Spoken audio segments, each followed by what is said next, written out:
tem um product card na je e assina não por pensa van hey mita doen algo back para Bonaire. En hobby hende visita Bonaire, não que doen algo back, não que hasi algo bom.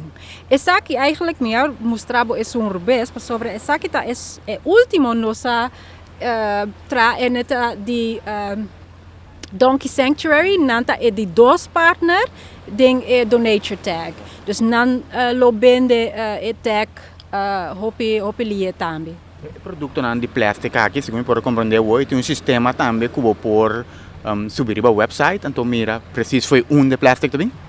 Sim, de produto nós desenhado, eigenlijk Alex van de Croft a desenhado opener, dus het echt een bottle opener, dat is hobbybom.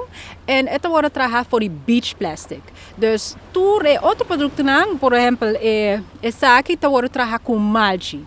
Saki te wordt getragen de outra maneira com um forno. Saki te wordt getragen com injection mold, que men plastic dan melt. En nós temos malchi que tá schroef na een machine en assim na bota pomp plastic caliente ding malchi. Essa aqui tá eigenlijk forma bota hinga plastic ding como korreltjes. Eta smelt den forno en depois botin que mané adaptar plastic para hanha forma aqui. Mas se botin interesse, bo po bing dia de nos workshop para nos mostrar com coisa tra. Gente não que quizás compra algo assim na com a quase sabe.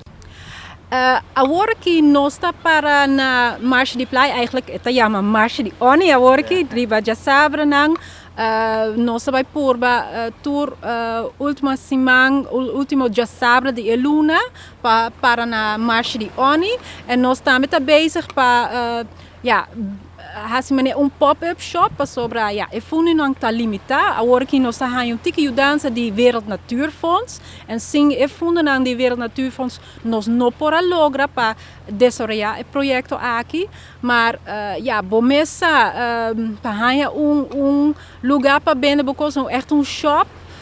Tá hobby caro na Bonaire, dus se tem gente que pode ajudar, que pode sponsor of fazer algo assim, nós tá hobby willing para também doen algo back de outra forma, mas nós temos que echt budget limitado, dus nós temos que pensar echt van como nós tá gasta nos sangue para nos bij die lande en onde ik was na minha mencionar assim a intenção tá para dar back para Bonaire também. Dus para fazer echt projeto tá social enterprise, criar stageplaatsen, caminhar na coutinho, opleiding técnico por tra junto com nós, mas também é parte para criar echt trabalho local para die Bonaire para também envolver hobenang, sobre hobenang ting hobby ideia nang nobo en nos que pa nambing junto com nós pa assim a companhia pode evolve também.